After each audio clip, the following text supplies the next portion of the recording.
All right, guys, let me show you all I've been working on. We're going to start with our poor man's raised bed landscape border, and I'm going to finish up with my gardens. All right, so here it is.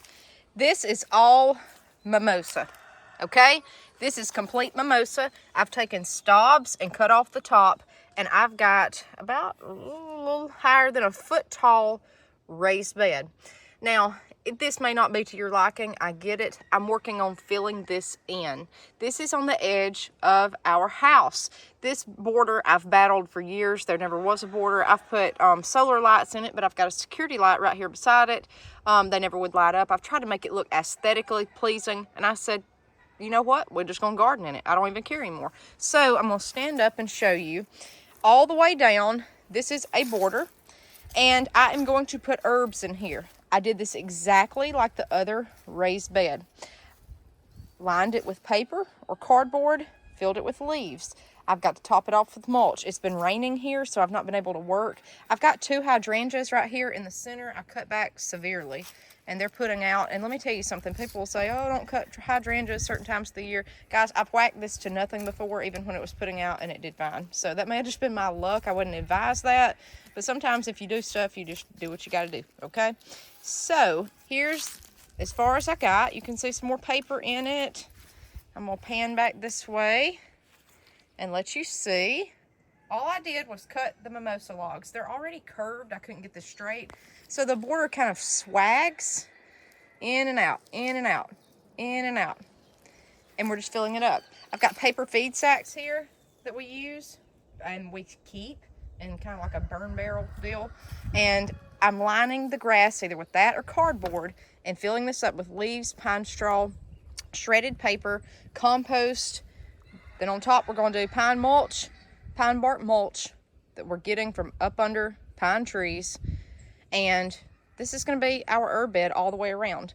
I am working on another bed as well. So this is what it looked like. There's gravel where they added on to the house. It's terrible. And this is right here by a brick house. So that's what I live in. And it's just been no man's land. Now, let me tell you, if you're using mimosa, this worked beautifully around this curve because mimosas are already curved. If you find them out in the woods, out on your property, they curve, they do not grow straight. So it bent around that beautifully. The wood won't bend, but it's how it naturally grows. You can see I've got the stobs all the way down. All I did was take a hammer, and you can tell down here I finally had to stop. There's still some gaps that I need to work on. I need to dig those ferns up. I've got an azalea here, and then I just kind of stopped. But all I did was layer these logs. I'm gonna cut him off and stack it up. And that's our raised bed. Most of this was done with these right here, a pair of loppers, and my little chainsaw. So let me show you my other raised beds. All right, here's the other one. This is the one y'all watched me do from beginning to end with the block wall there, and this is the raised bed. I planted English peas that had not been hardened off, that were way too leggy inside in the first 3 rows. I don't think they're gonna make it, but I just couldn't toss them, okay? So this was just an experiment. My ducks have been eating them. That's the only thing I've been free ranging, and the ducks got down here in the English peas. So I don't know if these are gonna make it or not. I did do 1 row of kale in the very back, little kale transplants. You can see like that one. They're looking great. They've not bothered that. So we've got all of this. The only thing is I've noticed some grass sprouting in this. You've just got to pluck it, okay? That's it. I don't foresee this growing these peas. I just planted it just to see, okay? The kale is doing beautifully, looking really good. It's greened on up. We're probably going to plant tomatoes in this or green beans, bush beans, as soon as it gets drier and a little bit warmer. I just don't see these peas making it. So that's the poor man's raised bed. Same method as the mimosas, except I use pine logs, but I use mimosa stakes all the way around it. You can already kind of see the wear and tear on the logs, but this mimosa, I mean, you just can't get rid of it. So that's that. Now, I've added this raised bed. I've got some muddy ducks today, guys, because everything's wet. They've been playing in this raised bed. I don't know how long the ducks will be able to free range. My husband had some paver stone around the house, and I moved it to beside the chicken coop here, the chicken run. I am going to plant herbs in this if I'm not mistaken. I don't know yet on my mind what I'm going to plant, but I think this is going to be a sun-loving herb bed. Last but not least, as far as small raised beds, this is all I've got going now. Now, I've got a log sitting here that's for no rhyme or reason. It's just because I had a plastic tablecloth that I covered these radishes up with during the frost. I've got 3 rows here, and I told you I had trouble with stuff germinating this year, like my tomatoes. Look at the radishes. They all come from the same company. They all were planted at the same time. Look at the first row, and then second and third. Now, these are tall, tall, tall. I need to thin these out. I don't want to do this today. I want to wait until tomorrow where it's a little bit drier. These were planted in early February. They're doing good. I will tell you though, for me and my experience, I have never been able to grow 28-day radishes in 28 days. It takes longer. It just may be something I'm doing. I don't know. They look great. I just need to thin them out. Now, what I'll do when I thin these, I cut off the tops or either pull them up. You just snip them out.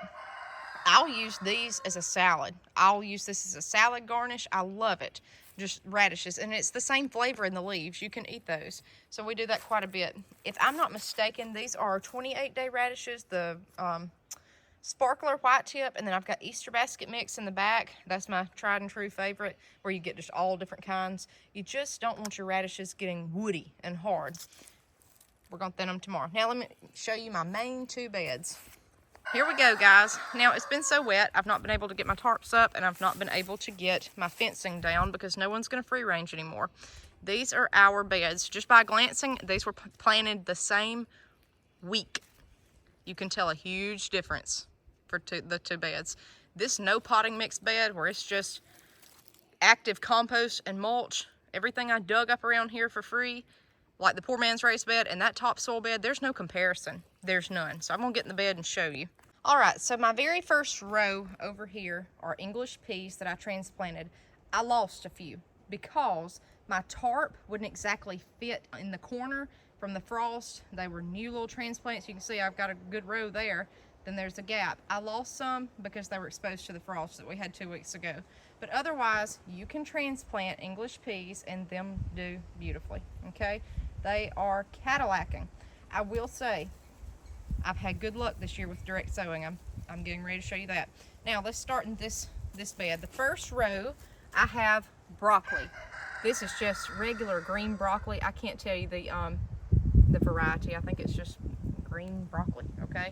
Got that all the way down. This row, I need to thin out radishes. I mean, I've got radishes everywhere. When you thin them out, you'll notice like one right here. Come over here, give them enough room, but like him, I would pluck. That can go in a salad, y'all. It's good stuff. So you just want to thin them out every couple of inches. Like here, he looks good. So I would pluck this one beside him. Just be careful. You may want to come out here with scissors, because when you start disturbing the roots, it may disturb the roots of that one, like I just did, okay? But they're doing good. They've got beautiful green leaves on them. If you notice anything green mixed in the bed, like here, that's turnips and mustard that I had as just a mix, and I threw it out last fall. I put it on top of chicken manure just to see if it would germinate, and it did, and now it's still germinating, okay? I can't get rid of it. So I've got to go pluck all that now because I don't till this bed, okay? It's just left to its own devices. Let's start here. We've got cabbage. This right here is Dutch cabbage, and then I would have to go back and tell you the varieties, but I've got a 20-foot row, 2 20-foot rows of cabbage. So I've got radish, cabbage, radish, cabbage. These are all different kinds. I've got early Jersey Wakefield. I have, and he is beautiful. Ooh, he's pretty. They're growing. They're growing. I've got Red Acre down here at the bottom. I'm trying to see. And so there's some of that mustard beside it. Looks really good. Guys, when I put these out here, I was iffy. Okay? I was very iffy about it. I don't know if they would have survived the frost as little babies. I mean, they were no bigger than that. So I don't know if they would have made it, but they've done great. They have done great. English peas down here got trampled by the tarp, so I just gave up on that. I really did. I may come back and plant some carrots right there. I may. I've got cauliflower now going up the row. I've got 5 cauliflower plants. If you ever wonder about the difference with cauliflower and cabbage, cabbage has more of a round leaf, very round. Cauliflower has more of a pear-shaped leaf. This is self-blanching white cauliflower. It grows more upright, kind of like kale. Got English peas wadded all along the side here. Those were, every single pea in this bed was transplanted. Looks great. So cauliflower, and then we start with 1, 2, 3, 4, 5, 6 black magic kales.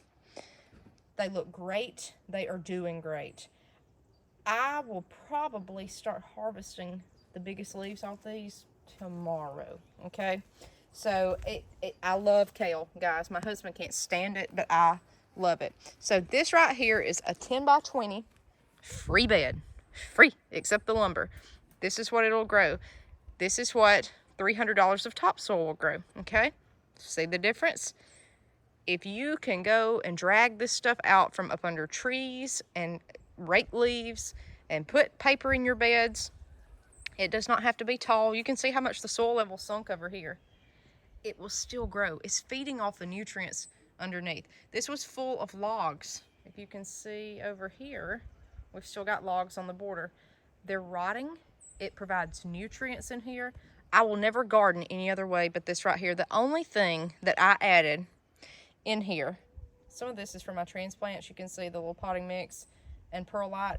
I did put perlite in here, but I already had a sack here at home and I sprinkled it on top for extra drainage. I probably shouldn't have done that because I can't keep this dry in the hot Alabama summer. Like, you have to water it once a day, and during the drought this summer I was watering twice a day. And I mean watering for 30 minutes, just this small spot, if you're able to do that, okay? I will say this, I planted early February. All of this was transplants except the peas. Well, the peas were, except the radishes. And I've never had a garden do this well, ever. As far as broccoli, cabbage. Now, kale I can grow in my sleep. Hey, anybody can grow kale. If you don't know what to grow, get out here and grow that, okay?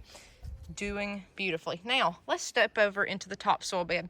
I have lined the whole outer edge with onions. These are Texas grano onions. That's what I got from my local feed store. I started some indoors, and I'm going to tell you, I got all tore up indoors because when I started my onions, they all had burnt tips on the top, and I thought that they were dying. Well, when I got these from the feed store, they had burnt tips. Then I go down the rabbit hole and see that it could be like a root tip fungus, yada, yada, yada. The brown was much worse. Now there's bright green new growth on here. So I think it's just something that you see, okay? So don't panic. They will still grow because these have grown leaps and bounds. I'm going to flip over to the top of the bed. That way I can kind of walk down each row. So beside the onions there, I've got a whole 30-foot row of marble of 4 seasons head lettuce. That's what all of this is. It's got a red tint to it. It's multicolored. This is a head lettuce. I have not thinned it out yet.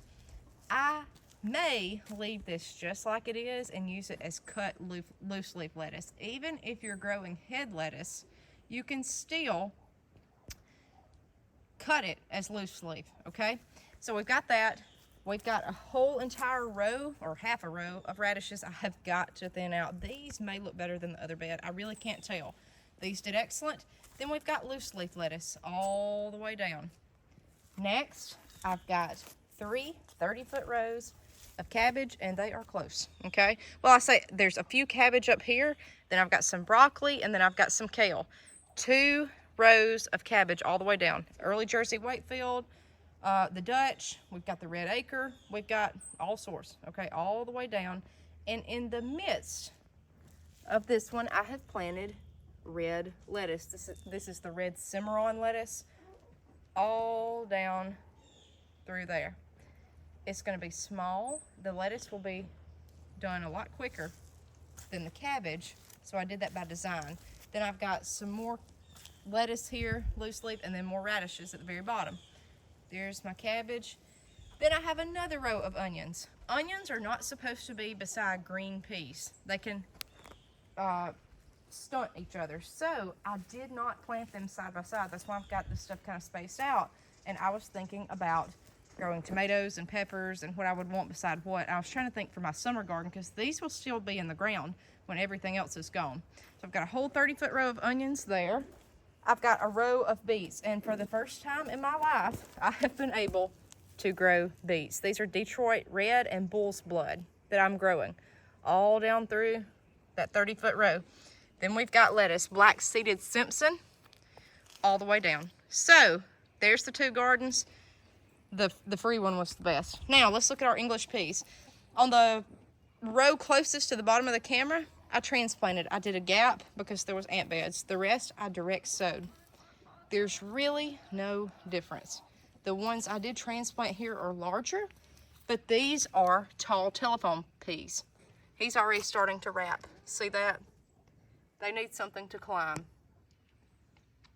The other ones are early Alaska, so they won't be as tall. I've got these all the way down. This starts early Alaska. The rest of it's that all the way down. And then at the bottom of this bed, all the way down, English peas. So that's what we've got. We've got little lettuce everywhere. We've got radishes. If you really look at this, it looks great. Now, for the first time since I planted it in early February, I just fertilized. I added liquid fertilizer to it. I will start continuing to do that probably once a week until everything's done. Okay? I cannot wait for all this to grow. It looks like an old-timey early spring garden. All right, guys, we will see you next time on Harmon Homestead.